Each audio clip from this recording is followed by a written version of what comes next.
So it was one of those days that we bounced back, and let me tell you, we bounced back aggressively. We had the S&P up over 2%. We had the Russell up 2.3%. We had the NASDAQ up 3%, as the Dow ended up going up 1.4%, and the VIX got obliterated. The VIX went down 20%.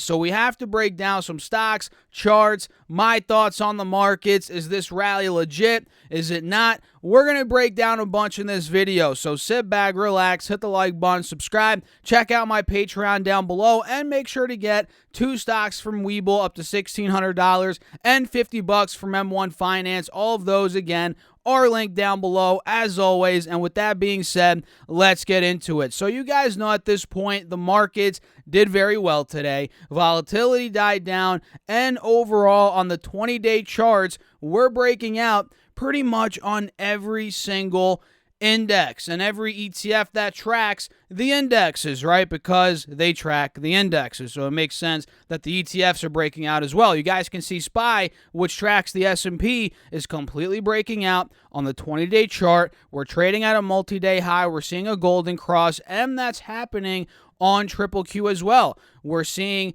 a multi-day high. We're above both moving averages. We're not quite yet getting that golden cross, but that's probably right around the corner. And either way, it's still looking very bullish. We have the Russell. Let's pop the Russell up. The Russell's breaking out of multi-day, resistance points. It's at a multi-day high. It's trading above the 50 moving average here on the 20-day chart, but it's not quite yet above the 180 moving average, but it's okay because I believe the Dow is. Let me double check. Yeah, the Dow is. The Dow is above the 50 and the 180 SMAs, and it's also, like SPY, Triple Q, and Russell, trading at a multi-day high. So this reversal, based on the 20-day charts on the Dow, Triple Q, and SPY, which are the 3 that I mostly track. Don't get me wrong, I like my small caps, but for the most part, I'm looking at Dow, S&P, and NASDAQ. These charts look very good. They look very good, especially when it comes to the S&P 500, right? This is very much looking like a reversal, and again, it's trading at multi-day highs, and we're actually ripping in the after hours. I just realized that. Look at this. We saw a big pop pre-market. Once the market opened, we got a nice rally. We consolidated for the rest of the day, pretty much for a majority of the day. Let's put it that way. From about, 10:50 a.m. on the East Coast up until power hour. Then once power hour hit, we saw a bit of a sell-off, which is no big deal considering the sell-off held the uptrend from pre-market, right? You guys can see that. And then boom, once the market started to get near close, about 10-15 minutes prior, this thing went ballistic from 466.20. Now we're at 469.20 in the after hours. And mind you, the market's just closed about 15 minutes ago. So we're up 0.5%, 0.6% actually, in just the past 30 minutes. On top of the big move that we saw intraday and pre-market. So we're ripping, guys. We're ripping, and by the looks of it, this reversal is legitimate, especially on SPY. On all time frames, we're reversing. That's what I'm personally seeing. So what do you guys think? Drop me a comment down below. Make sure you guys hit the like button as well. As always, it helps me out in the YouTube algorithm, and I appreciate all of you guys as always, for being here, supporting me, watching my videos, and especially if you join the Patreon. I mean, that means a lot to me, guys. It helps me out, and it keeps the channel going, right? It keeps the channel going. So let's talk about some stocks now. Number one, actually the first 2 reported earnings. Number one just reported earnings after hours. Number 2 did in the pre-market. And let's see what number one's doing here, which is ChargePoint, ticker symbol CHPT. They went up 5% on the day, up over $1, closed a little bit under $22 per share. And let's see, did they report yet? I really hope so, because we're filming the video now. Oh, yeah, they did. There we go. Q3 EPS came in at negative 21 cents versus negative 13 cents estimated, so they actually missed EPS there. They lost about 21 cents per quarter, or per share, rather, in the quarter. And sales came in at $65 million on the dot versus 64.71. So they beat sales, missed EPS, which is fine considering this is a growth company. They're not going to be focusing too much on profitability quite yet, and they see full year 22 guidance raised. They actually raised it, which is great, from 225 to 235 million to 235 to 240 million versus the 238.14 million estimated. So they raised full year 22 guidance, and by the looks of it, they raised Q4 sales guidance as well. So at this point, this stock, pretty good earnings, and I like to see guidance up, which we obviously just saw guidance was raised, which is great, and I love to see that. You know, when I talk about earnings, guys, sure, EPS revenue for the prior quarter is great, but forecast for the next quarter, for the next year, that's even more important in my opinion, and we see the stock making a decent move up. Nothing crazy, but it's up about 30-40 cents after market hours here, and it's already at suppressed levels. I mean, it's down 25% in the past week or two, so it's in a bear market. And it looks like it's oversold. RSI is turning back up. This could very well end up being a dip buy. And if you guys were in my Patreon, you know this, and I've mentioned this before on the YouTube channel. I was in ChargePoint, and I was looking for a re-entry. And now they just reported good earnings, good guidance. This might be my chance, right? I might be buying more ChargePoint here in the near term, or I might even consider selling some cash secured puts, maybe at 20. Actually, I don't even know the increments of what their strike prices are. It might be I don't know if it's every 50 cents to $1. It probably is for ChargePoint. You know, sometimes it's every $2.50, which I don't think it will be for ChargePoint. But if I'm looking at, maybe weeklies or monthlies, it should be every 50 cents to $1. So maybe I'll sell $20, or not sell, sell, some cash secured puts. If I get assigned, that'd be great. If not, that's good too. I might just put it on the watch list then. Either way, I'm watching ChargePoint, CHPT. I think it's good here.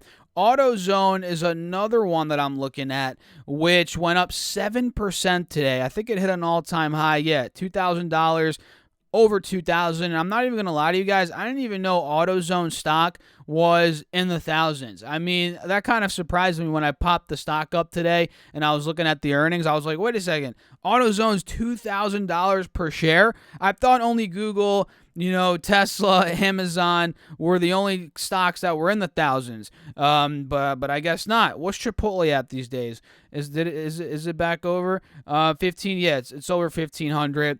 I thought these were the only stocks, but I guess I'm wrong. Not ChargePoint. AutoZone is $2,000 per share now, and if you didn't know, you might not know, they distribute automotive replacement parts and accessories. The company offers various products for cars, sport utility vehicles, vans, light trucks, including new and manufactured automotive hard parts, maintenance items, accessories, non-automotive products. They do a lot of stuff with cars. Let's put it that way. Vehicles, all that good stuff. And the stock reported today, pre-market, and it went up over 7% on the day. They did EPS of $25.69 versus $20.87. So they crushed EPS. Revenue came in at $3.7 billion versus $3.37 billion estimated, so double beat. And they bought back 515,000 shares for about $900 million during the quarter. And like I say all the time, when a company buys back shares, that is a very good sign. They're essentially taking shares off the market. That's exactly what they're doing. And that makes your ownership, that's if you own the stock, and I'm choking on my words here, guys. Let me take a sip of coffee real quick. If you own the stock, that makes your ownership larger. You own a bigger piece of the pie, in other words. So it's good to see that. And would I necessarily buy AZO here? No, I'm going to wait for a pullback. But overall, the trend looks great. And we've seen many times in the past, it's ran up, it's gotten hot, profit taking has kicked in. We've pulled back to the 180 moving average, which in this case is between 17 and 1800. So if we see a little pullback of that magnitude, hey, we might be able to pick up some AZO at a decent dip. Crude oil. Let's talk about some crude oil stocks here, energy stocks, as crude oil had a pretty good day today. Oil went up 3.5%, roughly, a little bit under that. And on the 4-hour chart, we're seeing a reversal. Well, at least the start of a reversal. We got A nice V-shaped recovery forming here. Inverse head and shoulders as well. If I pull up, maybe this 20-day chart will show it. Can you guys see this? We have a left shoulder right here. Let me see if I can get it. Left shoulder. We got the head right here.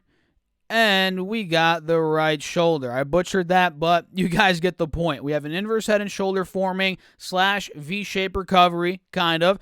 And now we're trading above the 50 moving average, which has been resistance for about a month here since the middle of November. Now we're close to the middle of December. Not really, but we're inching there. We're almost getting there. And the fact that we broke the 50 is a very good sign. Now I think this is going mid-high 70s, no doubt, in the short term. That would put it right by the 180 moving average, which we didn't break out of quite yet, but that's the next spot that I'm seeing it going. And if we look here, if I extend this resistance point, $75 to $77, that was resistance back in early July. That is also right by the 180 moving average. So I see a big gap coming to the upside on crude oil.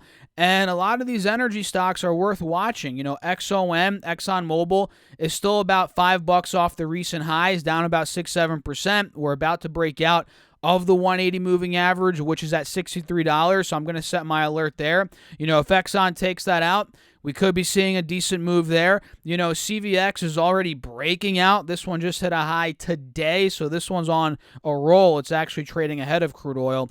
ConocoPhillips is breaking out. We called this one out recently on Patreon. It went up 2.4% today, broke out of the channel and the 180 SMA. I think there's more upside on ConocoPhillips.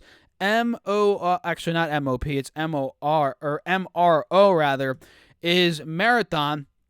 Marathon Oil went up 5% today. It closed above the 180 moving average. We're about $1.50 away from the recent highs. I see those highs coming. I see us taking out those highs. And Occidental Petroleum, OXY, is actually one of the more risky ones. And this one's down a decent chunk from the recent $35 high, almost $36 high. That was a month and a half ago. We're now about 13% off those highs, and we're right by the 180 moving average. So if we break that point on the 4 hour, and I'm actually going to set my alert there, 32.50 I'll put it at. If we break 32.50, you bet what, Oxy will probably gain some momentum to the mid-high 30s. So keep your eyes out on these oil stocks. I'm seeing bullish divergences on a lot of them as well on the 4-hour chart. So, yeah, watch it. OXY, Exxon, CVX, COP, MRO, these are all very interesting plays moving forward, especially if you believe that inflation is here to stay, at least for the time being, which I've been in that camp for months, and I've been talking about the oil stocks for months. I've been doing well on them. Well, I don't own individual oil stocks, but I own XLE, which is a basket of individual oil stocks. So we're watching all these guys. We're watching all these. I'm in long XLE. I'll probably hop in a couple swings on the ones we just mentioned, so keep your eyes on them. Micron MU is another one that I'm looking at here. This one went up 4% today. We had a nice rally recently. It went from 75 to about 88. That was a huge move. Got overheated, pulled back to about 80. We held 80. We broke back over 83, which was resistance back in the beginning of August. Now we fill the gap up to 85, which was resistance in the end of June, and we actually broke 85. We're now trading above 86 in the aftermarket, and I think if we see a clear-cut break above 87.88, which has been resistance, give or take, for the past month. So I'm going to set my alert at 87.50. If we break that point, this is probably going to see the next leg up, right? The next breakout, probably towards 90.95. So I'm watching Micron MU very closely as overall, guys, and we've covered this before many times. Well, maybe not many times, but a couple of times. You guys can see the trend has been shifting. We were in a downtrend for months on end. Now we're breaking the downtrend. We're trading above the moving averages. I'm watching for the breakout even further. So MU looks solid. Tesla is quite interesting here as well. Tesla had a 4% bounce back day today. We held the bottom of the channel here on the 4-hour chart at about $955 to $1,000 roughly. And now we closed at $1,050. We went up 4%. We closed above. Actually, we didn't. We almost did. We almost did, but no cigar, guys. We didn't break above the 180 SMA or the 50 SMA, but I think if the markets stay decently hot like they are right now, let's say the VIX collapses under 20, we start to see volatility smooth out a bit, which could happen here, at least in the short term. I think Tesla does have a shot to get back over 1100 to 1150, dare I say 1200 on the higher end. So I'm watching it for exactly that reason. Ticker symbol TSLA, and Snapchat. SNAP went up 5% today. Very nice move on Snap after hitting a low of $44. I think that was yesterday, or was that on Friday? Either way, we just hit that low. And now we're seeing a big move. We broke above the 50 SMA, and I think there's a little bit more juice left in this rally, at least based on this 4 hour. I think we could end up going to $55 right by the 180 moving average. And I mentioned this on Patreon this morning in my morning video. And by the way, if you guys didn't know, I make morning videos every single trading day on Patreon exclusively for my top tier patron members. If you guys are interested, I drop those videos every pre-market going over stocks, news, what I'm doing, and so forth. That's linked down below. Check it out. We talked about Snap this morning. I pointed out the bullish divergence that I saw, and I told you guys a move above 50 is coming. It happened, and I think there's more upside, quite honestly, and I'm personally long Snap, as you guys might or might not know, and I'm going to be holding on more for more time here, and I'm probably going to be selling some covered calls on it soon, maybe some puts. I don't know. We'll see how it goes. So keep your eyes on Snap, set your alerts, and the last one for today is Tattooed Chef, ticker symbol TTCF, and you guys might be looking at me crazy right now. Tattooed Chef's been going down. It hasn't done anything. What are you doing, Stas? Excuse me. Well, the truth is, you're right. It's been getting destroyed. They missed earnings. It wasn't the best report. But if you look at the 3-year chart, like I say all the time, guys, peel back the layers a bit sometimes. The 3-year chart shows 13 to 15 bucks has been a bottom many times. And just because it has been a bottom doesn't mean it has to be a bottom again. It's not necessarily going to happen again. History doesn't necessarily have to repeat itself. But look, I'm looking to see if it does repeat itself. That's just the bottom line. We held 13.15 back in July 2020. We held it, back in a year ago, couple times throughout 2021, and at this point, I think if we hold 15, 13, 14, 16, we're kind of where we are now. I think Tattooed Chef does have upside back to the 20s. We've seen this pattern play out many times. We touch 15, a little bit lower, a little bit higher, then we rip back to 20, 23, 25, then we see another big sell-off. It's kind of been bouncing around this point ever since a year and a half ago, and I feel like it's going to happen again. And if it doesn't, if it goes to $12, $11, $13, I'm going to be buying more. And at that point, I'm just going to build my position bigger, if that makes any sense, if it goes lower. And this is one of the stocks that I do sell covered calls on. I sell covered calls on stocks that I'm okay with giving up. That's just how I look at it. I would never sell covered calls on stocks that I'm a ride or die in. I don't want to sell out of. There's no way in heck. Google's one of them, and I don't even own, obviously, 100 shares of Google. That's got to be like $300,000 or $200,000. I don't own that much of Google. I mean, that'd be awesome. But if I did have 100 shares of Google, I would not be selling covered calls on it. I could tell you that. But I do sell covered calls on stocks that, again, I'm willing to give up. So Tattooed Chef, I sell covered calls on it. Intel, I sell covered calls on it. Snap, I sell covered calls on it. DraftKings, you guessed it, I sell covered calls on it. So that's pretty much it, guys. I'm looking at a bunch of stocks: ChargePoint, AutoZone, oil, energy stocks, whatever you want to call them, Micron, Tesla, Snap, Tattooed Chef. So let me know your thoughts down below in the comments. Make sure to hit the like button as well. Subscribe. And yeah, I appreciate you guys as always. Check out my Patreon if you want my buys, sells, call outs, morning update videos, more access to me throughout the day, plus more. That's linked down below, or you can go to stassurfest.com/Patreon. Make sure to also get your $50 from M1 Finance and your 2 stocks from Webull up to $1,600. And check out my video from earlier. I'll pop it up here. I'll see you guys there. Thanks for watching. As always, keep crushing the market. Stay safe out there. Peace out.